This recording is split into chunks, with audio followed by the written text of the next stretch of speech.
What's going on, YouTube? It's your boy Tiny Tim, and I'm back. We are talking about Secret Invasion Episode 5. And, wow. Yeah, we're going to get right into it. Thank you for joining. If you haven't already, make sure you hit that like, comment, and or subscribe buttons.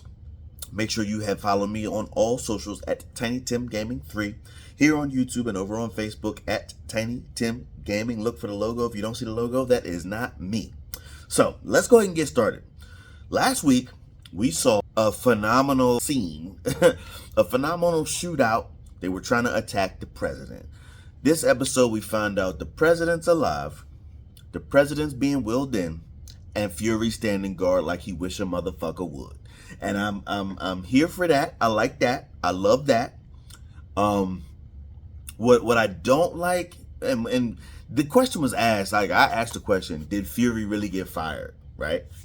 So for him to be able to escort the president as far as he did, and then to escort the president as far as he did in the hospital, and then be allowed up until this point to stand guard for the president until Rose popped up, I really feel like I don't know if Fury's officially fired, or enough people don't know that he's fired. I don't think he's fired. I want to see where this goes as far as Rhodey's or the Skrull playing Rhodey's role goes. I want to see how far this goes, because it just don't, something about Fury's employment doesn't sit well with me.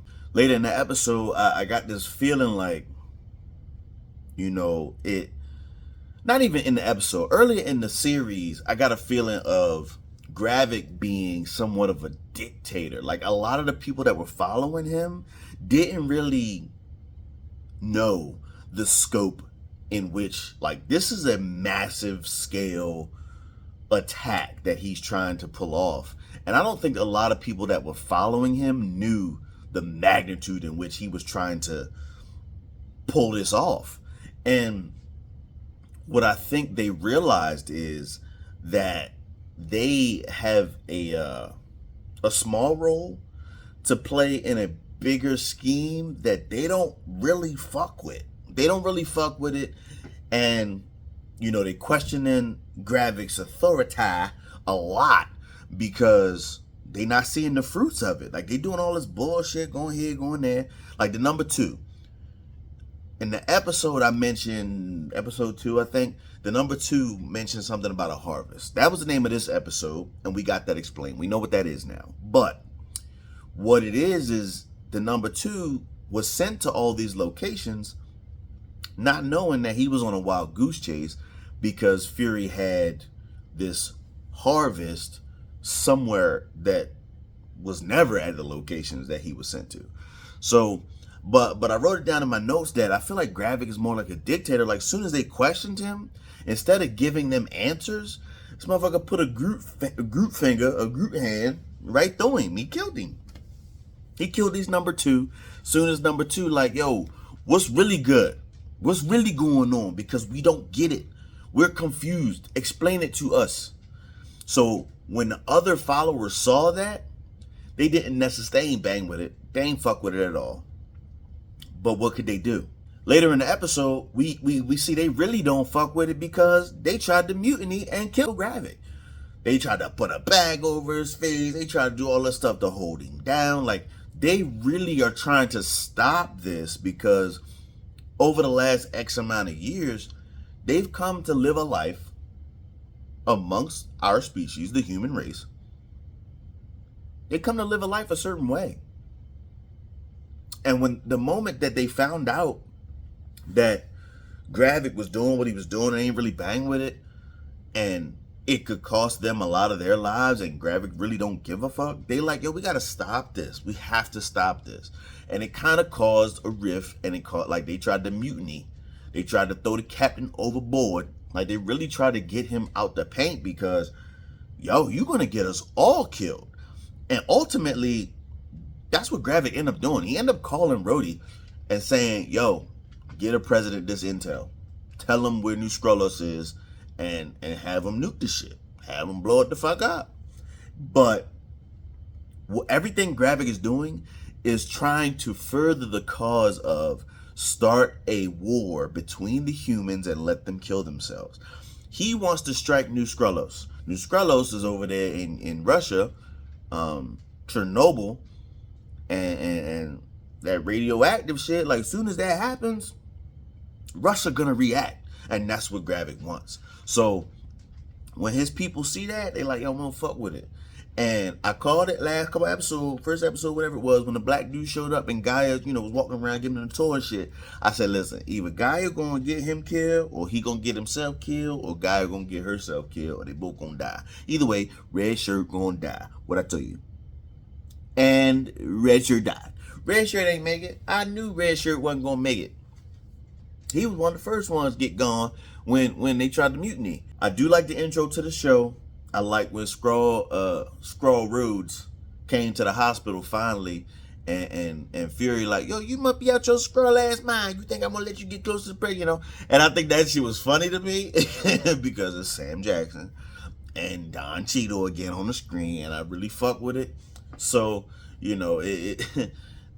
that's when they let us, the viewer, know that now you have not really a bounty, but like you have a restraining order. You can't come within 100 yards of the president or it's going down. He said, this is a preview, Fury, blah, blah, blah. Okay, yeah, whatever. I just feel like, no. I still have questions about Fury's employment. The president may not be a Skrull yet, but I do feel like the president needs to be let in on some stuff, because he should know that Fury let him out, because Fury wheeled him in like, yo, don't trust General Rhodes, don't trust Rhodey, because I just feel like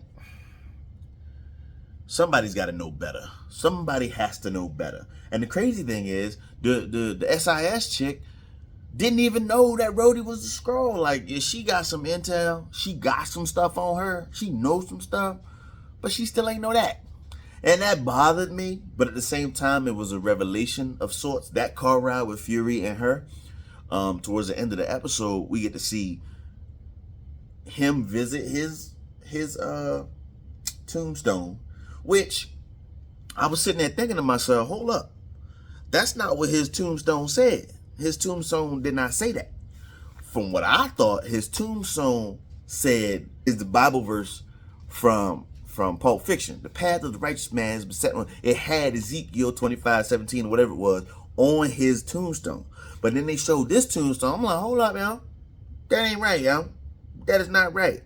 Later in the episode, when Fury's telling her about the the fact that love brought him back down to earth, and this, like that's what brought him back, and love and Skrull, and then that's when they clicked to the SIS chick. Oh shit, you fell in love with a Skrull chick, cool. But then she asked him like, yo, don't you got another one of these? And Fury said straight up, yo, I got these all over. I got these all over the world. That's crazy to me. But it makes sense for somebody like Fury to pick something like that, because you can't desecrate tombstones and graves. Like, it's illegal. So nobody would know to check these places to see if there's a body in them. Nobody would know in Chernobyl or wherever he was at in Russia, close to the border of Russia, who Nick J. Fury is, or Nicholas A. Fury, whatever his initials was. Nobody's going to know who that is across the world.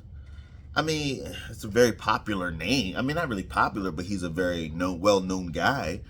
But nobody's going to know halfway across the world in some little ass town where they don't even speak English who Nicholas J. Fury is, let alone know he got to blow on the shit like it's the Fifth Element. Like, come on, yo. That shit kind of fuck with me a little bit. Like, yes, he's the only one that can open that shit because it's his breath. But at the same time, like, yo, cut it the fuck out. He got a little mausoleum where he got to wave his, blow on some shit there, get his gun, get his badge, get his motherfucking Scully, get his eye patch. He back in the game now. But he got them all over the world. Like, who's it? Like, we know that the Nick Fury tombstone, Path of the Righteous Man, that joint, we know that that's not real. We knew that wasn't real. But who's to say he ain't got some other shit hidden there? You know, like the harvest, allegedly that little vial is what, you know, he had Skrull people, because this is the harvest. He had Skrull people go in after the Battle of New York and Endgame and all that other stuff. Go in and steal the blood types of the Avengers to create a file or sample size of some of the most of Earth's mightiest heroes. And and why would you do that? And even the car ride there to the cemetery, the chick from SIS like, yo, you know this all your fault, right? And he like, yeah, I know. That's why I came back. Hey, yo, my man, you know, like I said the other episode, Fury the one that started this secret invasion, trying to Mr. Do-Gooder and shit, which is cool. You know, there's only a handful of motherfuckers that came initially, and wasn't nothing wrong with them. They wasn't breaking no rules. They just needed a home. But the million other motherfuckers that Talos got to come to Earth, they a problem. And based on the little mini mutiny that they had with Gravik, not all of them fuck with it. Not all of them fuck with, like, they just want to live. They don't want to take over no shit. They just want to be accepted and you know. Speaking of being accepted, we got to see, you know, because Gaia knew that her father had died. And so she showed up to the little safe house, the one from back in the day where they first met up. And Nick Fury's there. They meet, they talk about her daddy and all this other stuff. And like I called the other episode, it's gonna be the driving force. It's gonna be this, it's gonna be that. And Gaia's like, yo, I just want to bury my father the Skrull way. I want to have my little ceremony. It's got to happen my way, our way. So Fury like, yo, I got work to do. I'll be back. Go ahead and holler at homegirl. She'll get you straight. Here go the keys. Go ahead and holler at her. They meet up, and Gaia finally meets the wife of Fury, and they talking, and she says something about accepting who it wasn't or whatever. And Gaia says something about, did he see your real face? Did he love you in your real face, in your real form, and this, that, and third? And the chick, Vera, Priscilla, whatever her name is now, she stepped back and said, that is none of your business. Hell yeah, he was fucking that green cooch. Yeah, he was. Brat, brat, brat. Ain't that what Sam say? He was tearing that green cooch up, man. That motherfucking radioactive green shit, man. I like that scene, though. I like that scene because it was a good moment. It was a revealing scene, because a sequence of scenes, because we got to see actually Talos dead. There's no coming back. There's no coming back for Talos. I don't like that, but I like the fact that, unlike Maria Hill, we did get a funeral. We did get to see the body, ultimately see the body and have the funeral and all this other stuff. I just feel like, no, they did have a funeral for Maria Hill, because that's when I thought they did anyway. I don't fucking know. All I know is they did a little Skrull prayer, which, you know, was weird to me, but it seemed a little Viking-ish. But, you know, they set the body on fire, set it ablaze and all this. I just feel like I don't want Talos to be gone. I don't want Talos to be gone. But he didn't get a little injection like I thought, you know. So I guess definitively we can say Maria Hill and Talos, I guess. Whatever. There was something that I noticed in the ride when Fury left Gaia. He met up with Sonya, the SIS chick. And he had to get through, you know, when he jumped on his private jet, whoever the pilot was, it just didn't stick out to me who he was, if anybody. But he gave him a little bundle. He like, yo, you might need this, new name, new passport, blah, blah, blah. And we see this old white dude at customs in the airport, and he got a face. I'm like, yo, who is this man? He got the same Fury walk, though. Gets in the car, rips this shit off, and gets with the SIS chick. And she says something about the widow's cloak, and that's what you choose to do. You just did your face, and this. And Fury says something that had me thinking like, hold up, yo. The Widow's Cloak, or whatever it's called, based on how Sonya said it, I feel like there's a whole nother body or form of that tech that can be used to replace a body just like the Skrulls do, which would lead me to my next thought. Like, if she has this technology, who's to say she's real? Who's to say Fury's real? Who's to say any of these motherfuckers real? Secret Invasion got me all over the place. There's a full body version of the Widow's Cloak where you could change your size and stature and appearance and everything. And Fury only used it for his face and hands to be a white man through customs. There's more to it. There's more to it. There's something else there. I feel like they put that in there for a reason. For her to say that and for him to retort the same to that way, like, yo, I got the full body version at home. Like, yeah, it's just whatever he said. I just feel like there's more to it. There's more to that. And I really want to see that. I want them to expound upon that, because that could be a game changer as far as who's who in the world of Marvel right now. Because we got the Skrull doing it, and we got motherfucking, who's to say that's not Fury laid up in the hospital taking the place of the president? You know what I mean? Like, we don't know that, but I'm just saying, who's to say the full body version of the Widow's Cloak exists? Okay, and I just feel like that's gonna be a thing. I like the shootout at Mrs. Fury's spot. They fucked that house up, but it was like an army of two situation. Back to back, spinning, checking all corners. They some motherfucking shooters though. They some shooters. Take the woman part away from it, they still Skrull and they still know how to get down. You feel me? So I just feel like, I fuck with it. I fuck with it a little bit. But that right there was proof that Gravik sent them after her. Like Fury said, hey, yo, you know they're going to be after you, right? Yeah, we'll cross that bridge when we get to it. And Gaia, she thought Gaia was the one that they sent. Like, what? Fury sent me so I can get you to help me bury my daddy, man. I don't know what you're talking about. They talk a little bit, and the shootout commences, and they got busy. She got guns all over that fucking house. Had a little gold pouch, look, pull that out, you got that thing on you. I mean, I feel like that's dope. That's dope for a person like Miss Fury to have. You need to have something like that, you Mrs. Fury. But I don't know. I really feel like I said before, that ace in the hole gonna be Mrs. Fury. She might not know nothing about Gravik now because she on the outskirts, and you got people jumping from the sky and shit trying to kill her. I just feel like she's gonna play a major role in the final episode. As far as part of me feel like she's gonna die, but I do feel like Gravik is gonna use that against Fury, and Fury's gonna have an emotional because she's dead or whatever. I think that's gonna be a thing. Gaia's already got her motivation. Fury's already got his motivation, but I think it's going to be heightened because Vera's gonna be there, and she's gonna play a role. I think. I do feel like going forward, it's gonna be like Red. I keep calling her Red Sonja because her name is Sonja. She worked with the SIS, and she only wear red. Always wear red. So I'm gonna keep calling her Red Sonja. But yeah, Red Sonja, I just feel like, she gonna play a minor role since she already over there helping Fury and shit. She helping Fury get to his little belongings so he can get suited and booted.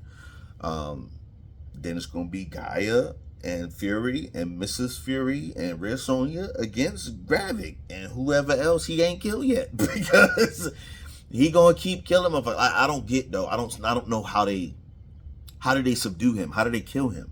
There's no way to kill him if he has extremis. And we seen from Groot being blown up, or I don't know if he was blown up. Yeah, he was, but baby Groot came to be from a little sapling, a little seedling from original Groot, and we saw him grow up. So I don't know. Do you cut off his head? Like what do you do if it's just gonna grow back? We saw Fury shoot him in the face, all late and wrong, mind you. But we saw him shoot him in the face last episode, and he just took a and did Extremis' shit close. You know, I just don't know what we do with that. What do? We can't set him on fire because he Extremis. He a tree, but he also Extremis and Skrull. You can't, I mean, can you cut off his head? We don't know. I'm excited to see how this ends next week.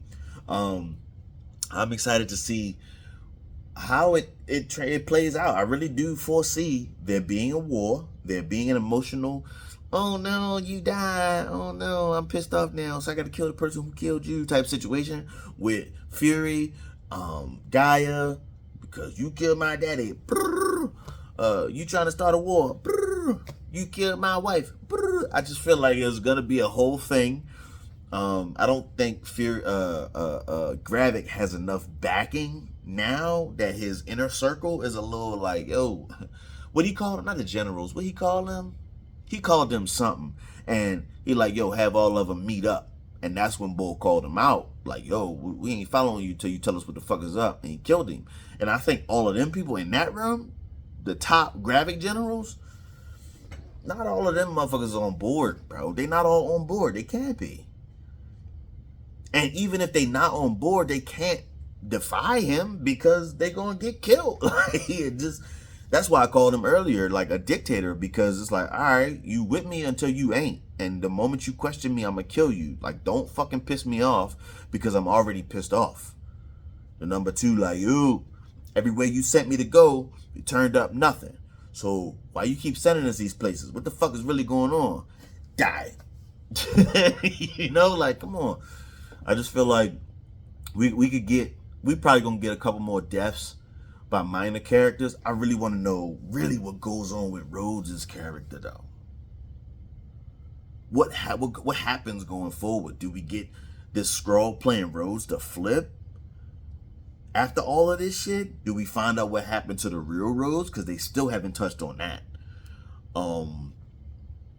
Like, I don't know.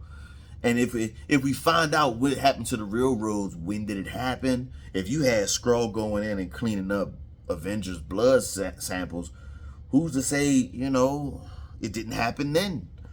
Who knows? Who knows?